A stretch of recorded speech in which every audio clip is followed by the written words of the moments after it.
Good afternoon, সবাইকে অনেক অনেক স্বাগত আমার চ্যানেলে। আশা করি আপনারা ভালো আছেন, সুস্থ আছেন। Hello আমি আমার everyone, গত ভিডিওতে welcome back to my social channel. স্টোরির বেনিফিটস নিয়ে বলেছি। আজ আমি বলবো কি করে সোশ্যাল স্টোরি বানাতে হয়। অটিস্টিক বাচ্চাদের ক্ষেত্রে সোশ্যাল স্টোরি আমি সাজেস্ট করব আর কি। আমার ক্ষেত্রে যেটা খুব লাভদায়ক হয়েছে সেটা ভিজুয়াল এইডস দিয়ে আমি করেছি, শুধু লিখিনি, মানে সাথে ছবিও ছিল।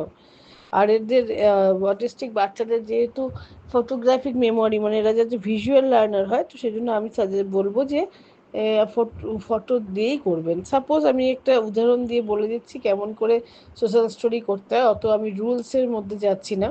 প্রথমত সোশ্যাল স্টোরির একটা টাইটেল দেবেন, ঠিক আছে?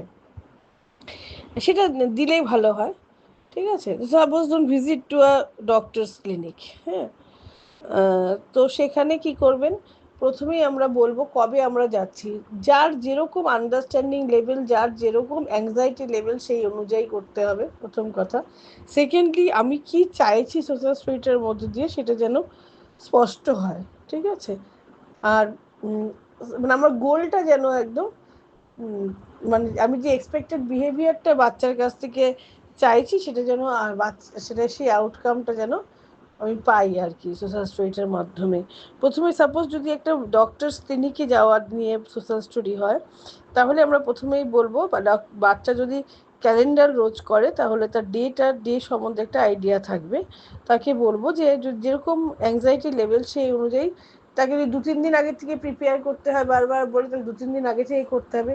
বা সেরকম যদি বাচ্চা হয় যে যেদিনের কাজ সেদিন বলে দিলেই ও পারবে, তাহলে করতে হবে। যার বাচ্চা সে বুঝবে আর কি তাকে কতটা আগে থেকে প্রিপেয়ার করতে হবে মেন্টালি। সাপোজ ডক্টর ক্লিনিকে যদি যাওয়া হয়, তাহলে আমি বলবো যে আগামীকাল 7 মার্চ, সাপোজ আগামীকাল সাপোজ 23 মার্চ আমি আর নবনীল, 3 মার্চ নবনীল আর মা ডক্টরস ক্লিনিকে যাবে। সেখানে গিয়ে অনেক পেশেন্ট, অনেক লোক চেয়ারে বসে ওয়েট করবে। সেখানে নবনীলও মায়ের সাথে বসে ওয়েট করবে। মা একটু গিয়ে রিসেপশনে নবনীলের নামটা লিখিয়ে দেবে। তারপরে আবার মা চলে আসবে নবনীলের কাছে এবং নবনীল আর মা একসাথে বসে ওয়েট করবে। নবনীলের যদি তখন বোর লাগে বা নবনীল যদি তখন কিছু করার না পায়, তখন নবনীল মার কাছে যে ছোট ফ্রিজের টয়েস আছে সেইটা দিয়ে খেলবে। এর মধ্যে যখন ডক্টর এসে নবনীলের নাম ডাকবে, তখন নবনীল মায়ের সাথে ডক্টরের কাছে, ডক্টরের রুমে চলে যাবে। ডক্টর নবনীলকে স্টেথো দিয়ে দেখবে, নবনীলকে হা করতে বলবে, নবনীলকে টাং দেখাতে বলবে, নবনীলকে ওয়েং মেশিনে ওয়েট দাঁড়াতে বলবে। নবনীল এইগুলো করবে। তারপর ডক্টরের সামনে চেয়ারে এসে মায়ের সাথে বসবে। ডক্টর নবনীলকে পেপারে একটা প্রেসক্রিপশন লিখে দেবে। লেখা হয়ে গেলে নবনীল মায়ের সাথে চিপস খেতে খেতে বা মাখানা খেতে খেতে বা লালিপপ খেতে খেতে, যেটা যার যার বাচ্চা যাতে খুশি হয়, বাড়ি চলে আসবে। এই সোশ্যাল স্টোরিতে কিন্তু কোনো নেগেটিভ কথা বলা চলবে না। সাপোজ যদি বই নবনীল কিন্তু কান্নাকাটি করবে না, নবনীল কিন্তু চিৎকার করবে না, এই নেগেটিভ কথাগুলো বলা চলবে না, ঠিক আছে?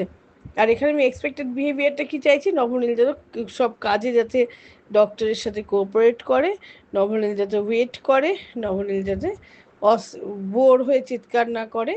তাই সেই জন্য আমি যেটা আমি বলেছিলাম যে প্রবলেম সলভিং স্কিলও ডেভেলপ করে। এই যে নবনীল যখন বসে থাকবে, সেটা ওর জন্য একটা প্রবলেম ওয়েট করাটা, সেখানে আমি কিন্তু ওকে বলে দিলাম যে ওই সময়টা নবনীল টয় দিয়ে খেলবে, বা যদি কোনো বাচ্চাদের বুকস রাখা থাকে ওখানে সেই বই দেখবে, ঠিক আছে? কারণ কি, এখানে কিন্তু ও তারপর এই সোশ্যাল স্টাডি করতে করতে কি ওকে কিন্তু ওয়েট করাটা আর প্রবলেম থাকবে না। ও কিন্তু জেনে যাচ্ছে যে কি করে আমি আমার প্রবলেমটাকে ওভারকাম করব।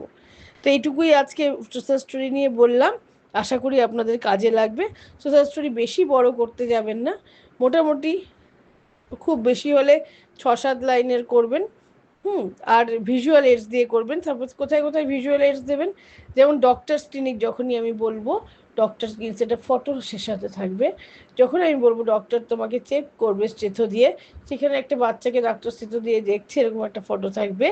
নবনীল ওয়েট করছে ওরকম একটা ডক্টর ওখানে পেশেন্টরা চেয়ারে বসে আছে ওরকম একটা ফটো থাকবে, ঠিক আছে?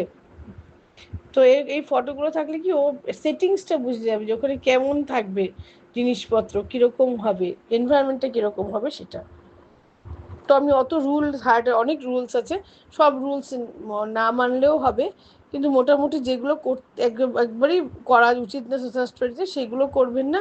আর মোটামুটি বাচ্চার আন্ডারস্ট্যান্ডিং অনুযায়ী করবেন। আপনি এমন করে করবেন যাতে আপনার বাচ্চা বোঝে, আপনার পারপাসটা যেন সার্ভ হয়। আশা করি এটা আপনাদের কাজে লাগবে। চ্যানেলটি ভালো লাগলে লাইক, শেয়ার অ্যান্ড সাবস্ক্রাইব করুন।